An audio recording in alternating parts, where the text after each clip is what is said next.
Nos versículos 18 a 21 do capítulo 5, Daniel lembrou a Belsazar o orgulho de Nabucodonosor e o juízo de Deus sobre ele. Este profeta de Deus, Daniel, não se encheu de orgulho pelos elogios do rei e não se deixou influenciar por suas ofertas. Ele disse toda a verdade com clareza inquestionável. A mensagem foi comovente, foi uma revisão histórica do progresso de Nabucodonosor. Versículo 18, o progresso de Nabucodonosor. Versículo 19, o seu poder. Versículo 20, o seu orgulho. E versículo 21, o seu castigo. De fato, foi um sermão curto, uma pregação em que nada faltou, e o pregador não foi achado em falta. O ministério de Daniel tinha sido uma notável demonstração de fidelidade, e eu posso observar em todo este cenário sobre Nabucodonosor, seu progresso, seu poder, seu orgulho, o intento de Daniel em mostrar a Belsazar que alguns êxitos que haviam causado o orgulho de Nabucodonosor eram conquistas que Belsazar dificilmente poderia superar. O ponto central da mensagem de Daniel era que Nabucodonosor, com a grandeza e o poder que por direito lhe pertenciam, poderia ter pensado ser justo o orgulhar-se, mas com todas as suas realizações Deus o castigou por causa do seu orgulho.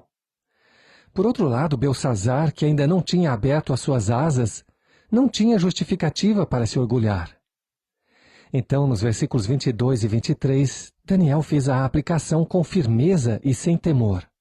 E tu, Belsazar, que és seu filho, não humilhaste o teu coração, ainda que soubeste tudo isto, e te levantaste contra o Senhor do céu.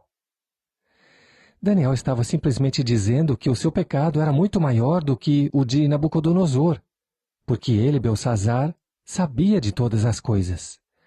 Daniel lhe disse, embora soubesses de tudo isso. Daniel faz uso de palavras diretas para acusar Belsazar. O rei havia pecado conscientemente e como o maior conhecimento implica um julgamento mais severo, Belsazar deveria saber que seu juízo seria iminente. Todo pecado é sério, mas a culpa e o castigo são proporcionais ao conhecimento que a pessoa tem. E como Belsazar tinha um conhecimento muito maior, deveria sofrer uma punição maior também. No versículo 23, cheio de coragem, Daniel disse a Belsazar, deste louvores aos deuses de prata, de ouro, de bronze, de ferro, de madeira e de pedra, que não veem, não ouvem, nem sabem, mas a Deus em cuja mão está a tua vida e de quem são todos os teus caminhos, a ele não glorificaste. Com autoridade e inteligência, Daniel foi à raiz do problema, ou seja, a falsa religião de Belsazar. Como você pode ver, o rei estava adorando deuses que não ouvem, e a sua religião o levou à idolatria e à leviandade moral, bem como a insultar o único e verdadeiro Deus, a quem ele devia a sua existência.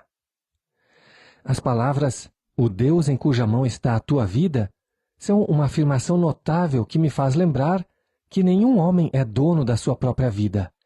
Nossos dias estão nas mãos do Deus que nos criou. Jó 12:10 diz, na sua mão está a alma de tudo quanto vive e o espírito de toda a carne humana. Isaías 42:5 diz o seguinte, assim diz Deus, o Senhor que criou os céus e os estendeu e espraiou a terra e a tudo quanto produz, que dá a respiração ao povo que nela está e o espírito aos que andam nela. Estes versículos da palavra de Deus devem nos lembrar de como dependemos de Deus para a nossa existência. Mas o pobre e orgulhoso Belsazar negou essa grande verdade. O versículo 24 do capítulo 5 diz, então dele foi enviada aquela parte da mão que escreveu este escrito. Esta declaração do versículo 24 conclui a explicação preliminar necessária à interpretação final do escrito na parede. Tudo o que Daniel havia dito até agora foi uma preparação para a palavra final e fatal. A esta altura, o rei deve ter sentido que nada poderia impedir o juízo do Deus Altíssimo sobre ele e seu reino. O caso havia sido julgado, os fatos apresentados, ou seja, Belsazar estava perante o tribunal de Deus. Não era necessário chamar testemunhas. Vamos estudar agora os versículos 25 a 31, uma profecia extraordinária e excepcional. A mensagem na parede era curta e cada palavra tinha um tom de autoridade inquestionável. Eram 4 palavras no total: Mene, Mene, Tekel, Ufarsim. Na realidade, 3 palavras diferentes porque a primeira palavra, Mene, é repetida. Estas palavras significavam 3 coisas: número, peso e divisão. Os verbos contar, pesar e dividir. Apenas Daniel sabia o seu significado. Só ele conhecia a interpretação, conforme o versículo 26. Esta é a interpretação daquilo. Mene, contou Deus o teu reino e o acabou. Contar o reino significa limitar a sua duração. Deus havia estabelecido a duração da Babilônia como um império dominante, e o dia da sua destruição e do juízo havia chegado. A repetição da palavra poderia ser para dar ênfase, para indicar que não haveria prorrogação do prazo. A palavra contar significa calcular. Significa que as decisões de Deus são cuidadosamente calculadas. A duração do reino dos homens é perfeitamente calculada por Deus e nunca é deixada ao acaso. Por quê? Porque, como vimos no capítulo 2, versículo 21, e no capítulo 4, versículo 17, Deus é quem remove os reis e estabelece os reis. O Altíssimo tem domínio sobre o reino dos homens e o dá a quem quer, e até ao mais humilde dos homens constitui sobre ele. Mas agora seus dias estavam contados e seu reino sendo julgado. Os tempos dos gentios são contados por Deus. Ele sabe exatamente quanto tempo vai passar até a volta de Cristo. Observe agora a palavra tekel, no versículo 27. Tekel, pesado foste na balança e foste achado em falta. A balança de Deus sempre pesa com exatidão. E como Deus sempre trata com exatidão, Ele sempre trata com justiça também. Ninguém, exceto Deus, é competente para pesar a vida de cada homem com perfeita exatidão. Somente Deus é onisciente e justo. 1 Samuel 2:3 diz: Porque o Senhor é o Deus de conhecimento, e por Ele são as obras pesadas na balança.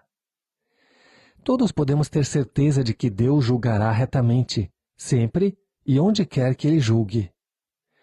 Belsazar não pesava o suficiente na balança da justiça divina, pois não atendia às especificações de Deus. Tanto o rei como o seu reino foram condenados à destruição. O Salmo 72:9 diz: Certamente que os homens de classe baixa são vaidade, e os homens de ordem elevada são mentira. Pesados em balanças, eles juntos são mais leves do que a vaidade. Na balança perfeita de Deus, Belsazar não pesava o suficiente para escapar do juízo de Deus. E quanto você pesa? Quanto eu peso na balança de Deus?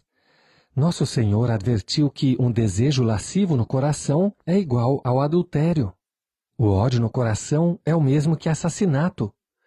Portanto, devemos guardar o nosso coração com toda a diligência, porque dele procedem as fontes da vida. A última palavra escrita na parede é Ufarsim, no versículo 28 do capítulo 5. Pérez, dividido foi o teu reino e dado aos medos e aos persas. As pessoas me perguntam por que a palavra Ufarsim muda para Pérez, no versículo 28. Eu sinceramente não sei. Alguns estudiosos que conhecem o idioma dizem que Parsim é o plural de Pérez. U, na forma original, é uma conjunção. Tanto uma forma quanto a outra têm um duplo sentido aqui, significando quebrar ou dividir. Quando Daniel estava dando a interpretação, os medos e os persas já estavam em solo babilônico, e os babilônios, embriagados, não poderiam deter o seu avanço. O Deus Altíssimo estava governando sobre o reino dos homens. Veja, as profecias de Daniel sempre foram cumpridas, assim como todas as profecias da Bíblia se cumprem. A cabeça de ouro estava prestes a ser removida do corpo do poder mundial gentílico. O versículo 30 diz: naquela noite. Sim, naquela noite o juízo chegou bem rápido. Belsazar certamente não esperava que o fim chegaria tão cedo e tão de repente. Porque, enquanto Daniel estava interpretando o que Deus havia escrito, Deus já havia dado o reino aos medos e persas na mesma noite. Os impérios não permanecem pelo poder humano, por máquinas feitas pelos homens, por mísseis, bombas ou armamentos. Não há muro alto o suficiente para impedir uma nação de cair, quando Deus declara o juízo sobre esta nação. Eu sei que escarnecedores vão rir do que eu acabei de dizer, mas o fato é que isso foi comprovado pela história. Sem dúvida, haviam escarnecedores no palácio de Belsazar naquela noite, enquanto Daniel interpretava a escrita. Mas o fato é que naquela noite a Babilônia foi derrotada. O rei manteve a sua promessa de dar a recompensa de acordo com o versículo 29. Se Belsazar acreditou ou não totalmente em Daniel, eu não posso ter certeza. Talvez ele ainda achava que seu reino pudesse ser recuperado, mas eu tenho minhas dúvidas a respeito. De qualquer maneira, esta foi a última noite da Babilônia. O reino da cabeça de ouro foi passado para os braços e o peito de prata. Existe uma última noite para cada nação, e existe uma última noite para cada pessoa. Toda nação, todo homem é responsável perante Deus. E o Deus Altíssimo declara seu juízo contra qualquer um que desafie a sua luz e profane as suas coisas sagradas. O orgulho e a confusão babilônica se observam em todos os aspectos hoje em dia. Há uma sentença escrita contra todo homem. Mas nosso Senhor Jesus Cristo fez a salvação possível para todos. Colossenses 2,14 diz: havendo riscado a cédula que era contra nós nas suas ordenanças, a qual de alguma maneira nos era contrária, e atirou do meio de nós, cravando-a na cruz. Todo aquele que coloca a sua confiança nele é salvo daquela noite terrível de separação eterna da presença de Deus. Mas o coração orgulhoso que se recusa a reconhecer o Deus Todo-Poderoso está eternamente reservado para as mais densas trevas. Judas 13. Agora, para concluir, eu quero que você veja comigo algo sobre esta previsão do futuro. Há um significado profético para todos nesta história de Daniel, capítulo 5. Temos visto em nosso estudo que a Babilônia representa mais do que apenas o Império Caldeu do tempo de Nabucodonosor. Na sua forma final, a Babilônia representa o grande sistema político-religioso mundial dos últimos dias. Essa Babilônia está crescendo rapidamente, como podemos ver no movimento ecumênico moderno e na descrição do Nosso Senhor da Igreja em Laodiceia dos últimos dias. Leia Apocalipse capítulo 3, versículos 17 e 18. Os líderes religiosos se orgulham do grande progresso que alcançam. A teologia da prosperidade é seguida por milhares de pessoas. Mas por trás disso podemos ver uma impiedade e infidelidade muito maior do que aquela que havia na festa de Belsazar. Hoje existe uma busca desvairada pelo prazer mundano, uma loucura desenfreada por esportes, um comer e beber sem controle. Uma falsa sensação de segurança foi construída sobre uma prosperidade superficial, dando lugar à promiscuidade e permissividade no que se refere a álcool, sexo e drogas. Mas a palavra de Deus diz: nos últimos dias sobrevirão tempos trabalhosos, porque haverá homens amantes de si mesmos, avarentos, presunçosos, soberbos, blasfemos, desobedientes a pais e mães, ingratos, profanos. 2 Timóteo 3:2.